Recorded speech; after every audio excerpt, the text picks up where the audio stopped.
بسم اللہ الرحمن الرحیم۔ السلام علیکم۔ کہانی ہب آفیشیل میں خوش آمدید۔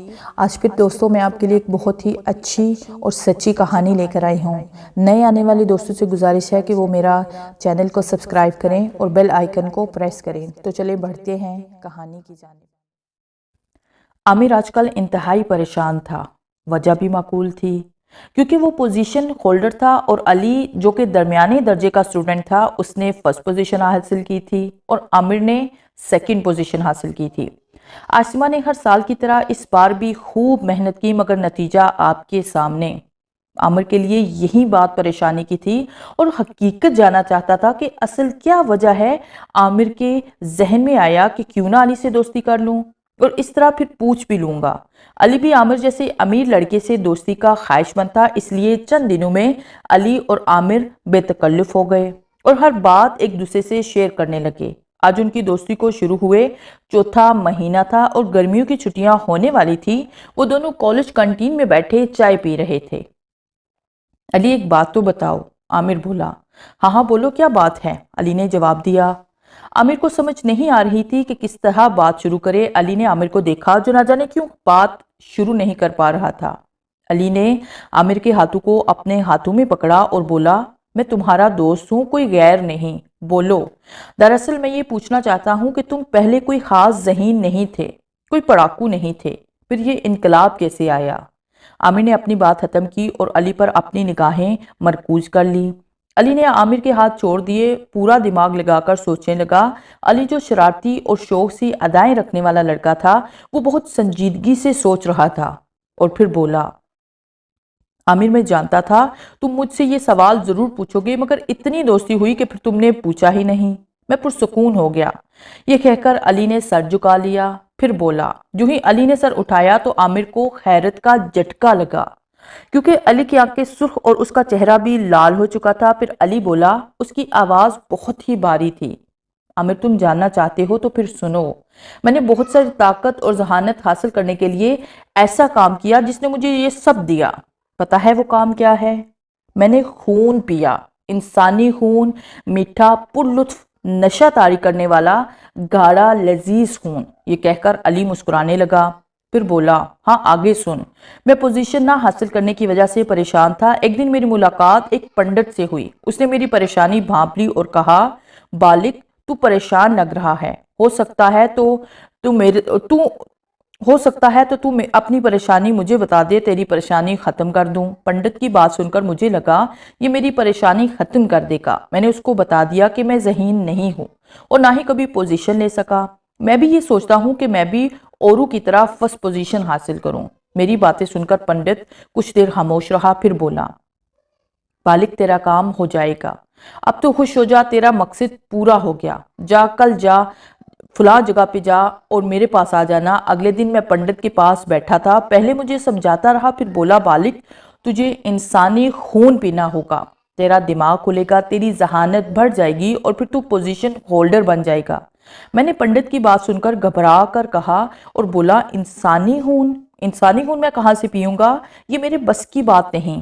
آپ کے مشورے کا بہت بہت شکریہ۔ وہ بولا، بالک چند دنوں کی بات ہے، تو میرے پاس آیا کر، میں تمہیں خود انسانوں کا خون لا کر دوں گا۔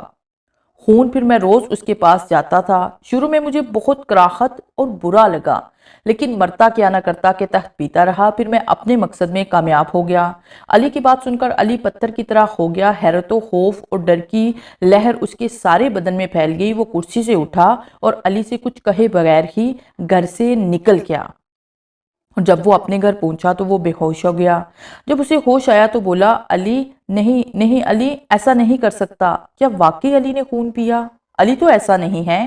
وہ اسی سوچ میں گم تھا کہ علی نہیں انسانی ہوں۔ تب اس نے سوچوں کی دنیا سے نکلنے کے لیے ٹی وی آن کیا تو پاکستان کی جان اور میرے فیورٹ پاکستانی سٹار عبدالرزاق کے چکو نے اس کی سوچ کو بدل دیا۔ میچ ختم ہونے کے بعد وہ سو گیا۔ عامر اس واقعے کو مکمل طور پر بھول گیا۔ یہ خوبصورت شام تھی۔ عامر، انیلا، حماد، عاطف کرکٹ کھیل رہے تھے۔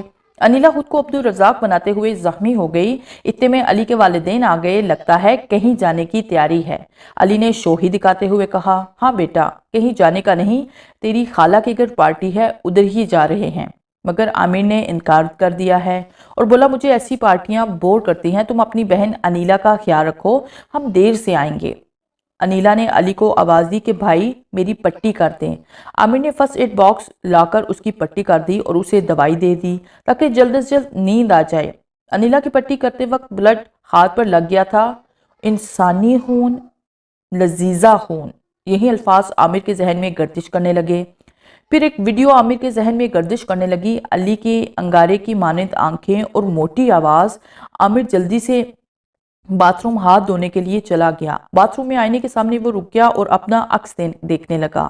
وہ بظاہر اپنا عکس دیکھ رہا تھا مگر دھیان علی کی طرف ہی تھا۔ خون، انسانی خون، جس نے مجھے بہت سی طاقتیں دی ہیں۔ بے حیالی میں اس نے اپنی انگلی منہ میں ڈال دی۔ اف، گندی بدبو کا اور عجیب سا ذائقہ عامر کو ابکائی آنے لگی۔ پہلے تو اسے برا لگا، پھر ساری انگلیاں منہ میں ڈال دی۔ جب انگلی کو چوسا تو بہت اچھا لگا۔ پھر جانے کیا اس پر دیوانگی طاری ہو گئی۔ وہ بھاگ کر انیلا کے کمرے میں گیا۔ وہ بے فکر ہو کر سوئی ہوئی تھی۔ اس نے آہستہ آہستہ اس کی پٹی کھولی اور اس کا خون چوسنے لگا۔ انیلا بے خبر تھی کہ اس کے ساتھ کتنا برا واقعہ ہو رہا ہے۔ پھر عامر نے اپنا منہ ہٹا لیا۔ اس کے ہونٹ سرخ تھے۔ عامر مسکرا رہا تھا جیسے کوئی بڑا کام کیا ہو۔ پھر انیلا کی پٹی کر دی۔ بعد میں جا کر منہ دھو کر سکون کا سانس لیا۔ عامر اصل میں سمریزم اور ٹیلی پیتھی کا شوقین تھا، لہٰذا وہ مارکیٹ گیا اور نئی کتابیں خرید کر گھر واپس آ گیا۔ رات کے 12 بجے عامر کے والدین بھی آ گئے تھے۔ ان کو انیلا کا پتہ چلا تو اس کو بہت شاک لگا کیونکہ انیلا کمزور ہو گئی تھی اور چہرہ بھی زرد ہو گیا تھا۔ پھر وہ اپنے کمرے میں چلا گیا اور کتابیں پڑھنے لگا۔ عامر نے یوں چھپ چھپ کر اپنی پریکٹس شروع کر دی۔ پھر اسے علی کی باتیں یاد آنے لگی کہ کاش مجھے بھی کوئی پنڈت مل جائے جو کہ انسانی خون مجھے دے۔ پھر اس نے ایک دن وہ اپنی کٹھارہ قسم کی بائک پر مندر جانا شروع کر دیا۔ یہ مندر شہر سے 15 کلومیٹر دور تھا کیونکہ ادھر ہندو کی آبادی تھی۔ پنڈت کو ساری باتیں بتاتی۔ عامر کو پنڈت بڑا تیز ترار قسم کا آدمی لگا۔ ساری باتیں سننے کے بعد اس کی آنکھوں میں چمک آئی اور بولا علی نے تم سے ساری باتیں ٹھیک کہیں لیکن یہ نہیں بتایا کہ اس نے ایک چلا بھی کیا تھا 3 راتوں کا، جو کرنا لازمی ہے، اور جاب کرنے کے بعد تیرے ذہن کی گھنٹی کھل جائے گی۔ چند دن انسانی خون کا انتظام میں کروں گا، اس کے بعد تم خود اگر جاب کرنا ہے تو کل رات آ جانا کیونکہ یہ جاب میری نگرانی میں کرنا ہوگا۔ عامر خاموشی سے اٹھا اور پنڈت سے اجازت لے کر گھر واپس آ گیا۔ پھر دن بھر اور طویل رات وہ سوچتا رہا کیونکہ اس کے دل و دماغ میں ذہین بننے اور دماغ کو تیز کرنے کا بھوت سوار تھا۔ عامر کا لاسٹ اور اٹل فیصلہ یہ تھا کہ وہ اگلی رات پنڈت کے پاس جائے گا اور پھر وہ پرسکون ہو کر سو گیا۔ دوسرے دن کے بعد علی کی سالگرہ کا بہانہ کر کے گھر سے نئی کرولا لے کر نکل گیا اور پنڈت کے پاس جا کر دم لیا۔ علی نے 3 راتوں کا جاب مکمل کر کے ایک جنونی خونی بن گیا۔ وہ حسب معمول اپنی ٹیلی پیتھی کی مشقیں کر رہا تھا۔ مسرمزم کا علم عامر نے پہلے سے ہی سیکھ لیا تھا، اب وہ ٹیلی پیتھی پر ہی زور دے رہا تھا۔ اچانک عامر کو شدید بے چینی محسوس ہوئی۔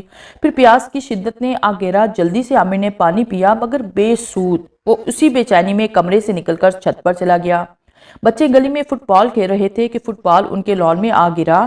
عامر کے گھر میں کوئی بھی نہ تھا۔ عامر نے جلدی سے اتر کر فٹ بال لے لیا۔ پھر ایک لڑکا بھاگتا ہوا آیا اور بولا بھائی جان بال دینا۔ اسے اپنے جنون نے گھیرا ہوا تھا۔ اس نے فٹ بال بچوں کی طرح پھینک دی اور بچے کو لالی پاپ کا لالچ دے کر اسے اندر آنے کا کہا۔ الماری کھول کر بچے کو لالی پاپ دی اور بولا تم میرے پاس بیٹھ کر کھا لو، نہیں تو وہ بچے تم سے سارے لالی پاپ لے کر کھا جائیں گے۔ اس نے بچے پر اپنے ٹیلی پیتھی اور مسرزم کا علم آزمانے کا سوچا۔ اچانک عمر کو خوشی کا ایک جھٹکا لگا کیونکہ وہ بچے کے ذہن میں پہنچ گیا تھا اور بچے کو حکم دیا جلدی سے سو جاؤ اور 1 گھنٹہ سوتے رہو، یہ میرا حکم ہے، بولو مانو گے؟ پھر بچے کے خراٹے عامر کے کانوں میں سنائی دینے لگے۔ جبکہ عامر اپنی پہلی کامیابی پر بہت خوش تھا، اس نے جلدی سے اپنی خونی طلب بجانے کا فیصلہ کیا۔ عامر پارٹ نرسنگ کا پہلے کرتا تھا۔ عامر نے کنولا بچے کی وین میں لگایا اور پھر اس سے اپنی پیاس بجھانے لگا۔ 10 منٹ تک وہ خون چوستا رہا۔ پھر اس نے کنولا آؤٹ کر کے اس پر ہلکا سا مرہم لگا دیا۔ پھر بچے کو حکم دیا کہ اب بھاگ جاؤ اور ہاں سنو میرے بارے میں کسی کو بھی نہیں بتانا۔ پھر بچہ کچھ دیر بعد آرام سے اٹھا اور باہر بچوں کے ساتھ کھیلنے میں مگن ہو گیا۔ عامر کئی بچوں پر ایسا عمل کر کے ان کا خون پیتا رہا۔ ان میں تو کئی بچوں کی موت بھی ہو گئی۔ ان کے والدین نے پیر فقیر بلوائے مگر سب جعلی اب تو عامر کے وارے نیارے، کیونکہ وہ ایک بار پھر سے ایک ہاسپٹل میں ڈسپنسر بھرتی ہو گیا۔ وہ مریضوں میں اپنا عمل کر کے ان کے خاتوں پر لگے کنولوں سے خون پیتا اور اس طرح مریض ٹھیک ہونے کے بجائے مرنے لگتے۔ ایک رات وہ ہاسپٹل کی وارڈ نمبر 7 میں ایک مریض کا بلڈ لے رہا تھا۔ ٹیسٹ کے لیے جو ہی 5 کی سرنج میں بلڈ آیا تو عامر مریض پر جنونی کی طرح لپٹ گیا اور اس کے گلے میں دانت گاڑ کر سارا خون پی گیا اور وہ مکمل جنونی بن گیا تھا۔ اس نے پاس پڑے ہوئے کڑ سے اس کا دل نکال کر کھا لیا تو اس وقت ایک گندے اور مکروہ چہرے والا شخص عامر کے سامنے آیا اور اپنی گندی اور بھدی آواز میں عامر سے کہنے لگا، عامر، تو نے گندی نگری میں قدم رکھ کر مجھے خوش کیا۔ اب میں تجھے ایسی طاقت دوں گا کہ تو غائب ہو سکے گا اور اپنی منمانی کر سکے گا۔ وہ مکروہ ہنسی ہنسا اور اس کے جسم سے کالی شعاعیں عامر کے جسم میں داخل ہو گئی اور پھر وہ شخص غائب ہو گیا۔ پھر عامر نے اپنی طاقت کو آزمانے کا سوچا تو اس نے مریض کو غائب کر دیا تو اس کی خوشی کی انتہا نہ رہی۔ عامر کی سرگرمیاں بہت تیز ہو گئی تھی۔ عامر کے والدین پریشان تھے کیونکہ اس نے کھانا کھانا اور کسی سے ملنا کم کر دیا تھا۔ کچھ دنوں بعد سب نے ٹھنڈے علاقوں پر جمی ہوئی برف اور انجوائے کرنے کا سوچا۔ پھر اسی طرح وہ ٹھنڈے علاقوں کی سیر کرنے کو چلے گئے۔ انہوں نے پہلے ایک چھوٹے سے مگر پیارے ہوٹل میں رہنے کا فیصلہ کیا۔ آج پھر ایک زہریلی رات تھی۔ عامر پر گوشت کھانے اور خون پینے کا جنون سوار تھا۔ وہ اکیلا باہر نکلا اور اسی نے گیٹ کیپر کو بڑی بے دردی سے مار کر پھر اس کا گوشت کھا لیا۔ صبح ایک بری خبر سب کو ملی۔ اس طرح کئی اور قتل بھی کر کے بے گناہ انسانوں کا خون پی چکا تھا۔ عامر کے والدین نے حالات کا جائزہ لے کر گھر واپس جانے کا سوچا۔ گھر آ کر عامر نے سکون کا سانس لیا۔ عامر نے اپنے گھر والوں سے ملنا بالکل بند کر دیا تھا کیونکہ وہ گھر والوں کا خون نہیں کر سکتا تھا۔ اگلی شام عامر نے ایک مختلف پلان بنایا اور پھر وہ شہر کے مشہور پارک میں تھا۔ وہ لوگوں کو ادھر ادھر جاتے دیکھ رہا تھا۔ پھر عامر کی نظر ایک لڑکی پر پڑی جو بہت اداس بیٹھا تھا۔ عامر نے اپنے علم سے اس لڑکی کے ذہن کو پڑھ لیا اور پھر اس سے کہا کہ آپ کو میں اس غربت سے نکال لوں گا اور پھر اپنی بے وفا محبوبہ سے بے وفائی کا بدلہ لے لینا۔ وہ لڑکا بولا، کمیں عاشقی سے پہلے ہمیں کون جانتا تھا؟ عامر نے کہا، چاند میں تم کو زندگی کی دولت عیاشی سے مالا مار کر دوں گا۔ عامر باتوں باتوں میں اس کے دل میں اپنی جگہ بنا کر اس کا تازہ اور سینے میں مچلتا دل کھانا چاہتا تھا۔ تھوڑی دیر بعد وہ ویرانے میں تھے۔ عامر اس پر چمٹ گیا اور 15 سے 25 منٹ میں وہ لاش کو بری طرح ادھیڑ چکا تھا اور پھر وہاں سے غائب ہو گیا۔ جب گھر گیا تو سیدھا اپنے کمرے میں اور آئینے کے سامنے کھڑے ہو کر اپنے چہرے پر خون کے دھبے دیکھ کر باتھ روم کیا اور اپنا منہ دھو لیا۔ عامر کی ماں نے نوٹ کیا کہ عامر پر یا تو کوئی سایہ ہے یا پھر بدروح۔ تو عامر کا باپ بولا، واہ بے واہ، اس ماڈرن دور میں کہاں سے جن آگے؟ پر چلو جو بھی ہے، کل قرآن خوانی کے لیے تیار رہنا۔ آج قرآن پاک کا ختم تھا۔ عامر نے طبیعت کی خرابی کا عذر کر کے خود کو کمرے میں بند کر دیا۔ بہت سارے لوگ مدعو تھے۔ عامر کو آج بہت گھٹن اور گھبراہٹ محسوس ہو رہی تھی۔ پھر تقریب کے لیے جس جگہ کا انتخاب کیا گیا وہ عامر کے کمرے کے ساتھ تھا۔ سب لوگوں نے مل کر قرآن پاک پڑھنا شروع کر دیا۔ دوسری طرف عامر کی خونی پیاس بڑھنا شروع ہو گئی۔ آج وہ ہر کام بڑی کامیابی کے ساتھ کر رہا تھا، لیکن بکرے کی ماں کب تک خیر منائے گی؟ آخر ایک نہ ایک دن کسائی کی چھڑے تلے تو آنا ہی پڑے گا۔ شیطان کا چیلا بے گناہوں کی زندگیاں تباہ کرنے والے عامر پر زوال شروع ہو گیا۔ یوں لگتا کہ وحشت، گھبراہٹ اور جنونی پن کا دورہ عامر پر پڑ گیا۔ اچانک کمرے میں عامر کی بہن انیلا ظاہر ہوئی۔ عامر یکدم انیلا پر چمٹ گیا، لیکن انیلا ہاتھ چھڑا کر بھاگ گئی اور امی کو بتا دیا۔ عامر کے جب کمرے میں داخل ہوئی تو دیکھا عامر کے فرش پر پڑا بری طرح کانپ رہا تھا اور اپنی انگارے جیسے سرخ آنکھوں سے اپنے امی کو گھور رہا تھا۔ تو دروازہ بند ہو گیا۔ پھر ساری بات عامر کے ابو کو بتا دی۔ وہ اٹھے اور کمرے میں دیکھا تو عامر کسی زخمی ناگ کی طرح لگ رہا تھا۔ عامر کے ابو نے تقریب میں آئے ہوئے پیر صاحب سے بات کی تو پیر صاحب نے جا کر عامر کا کمرہ کھولا تو عامر نے پیر صاحب پر حملہ کر دیا، مگر یکدم فرش پر گر پڑا۔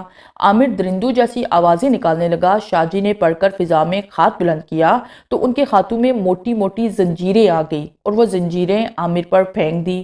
عامر کے چیخنے چلانے سے بہت زیادہ شدت آ گئی، مگر وہ ذرا بھی ہل نہیں سکا۔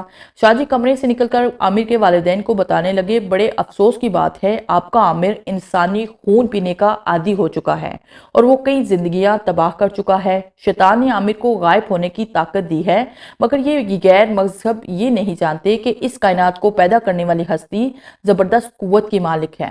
اس کا صرف ایک ہی حل ہے، عامر کی موت نہیں نہیں ہم ایسا نہیں کریں گے۔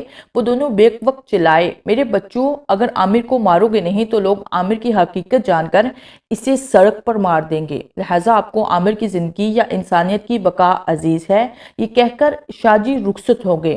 عامر کے کمرے سے بہت خوفناک آوازیں آ رہی تھی۔ عامر کے والدین پریشان تھے، پھر دونوں نے مل کر اس کا حل نکالنا شروع کر دیا۔ عامر کی ماں بولی، مجھے عامر جان سے بھی بڑھ کر عزیز ہے، میں نے عامر کو جنم دیا ہے، وہ میری جان ہے، مگر اللہ کی مخلوق کے لیے اس وقت بڑا خطرہ بھی ہے۔ میں اپنے عامر کی ایک زندگی کے لیے پوری انسانیت کو تباہ ہوتا ہوا نہیں دیکھ سکتی۔ فیصلہ ہو گیا۔ دونوں میاں بیوی سامنے بیٹھے تھے اور ایک دوسرے کو تسلی دے رہے تھے۔ دوسری طرف اپنی جنونی پیاس بجانے کے لیے عامر نے اپنی وین کاٹ دی اور پھر انیلا کمرے میں داخل ہوئی۔ وہ تڑپ اٹھی کیونکہ اس کے بھائی کی آخری سانسیں جاری تھی۔ بھائی تمہیں بلڈ چاہیے نا؟ انیلا نے بھی اپنی ویٹ کاٹ کر عامر کے منہ پر رکھ دی۔ عامر کے والدین جب کمرے میں داخل ہوئے تو کمرہ خون سے بھرا تھا۔ دونوں بہن بھائی اس دنیا کو چھوڑ چکے تھے۔ عامر نے ایک زندگی کے پیچھے ہزاروں زندگیاں تباہ کی تھی، جو اب اس کی موت کے بعد ہمیشہ کے لیے محفوظ ہو گئی۔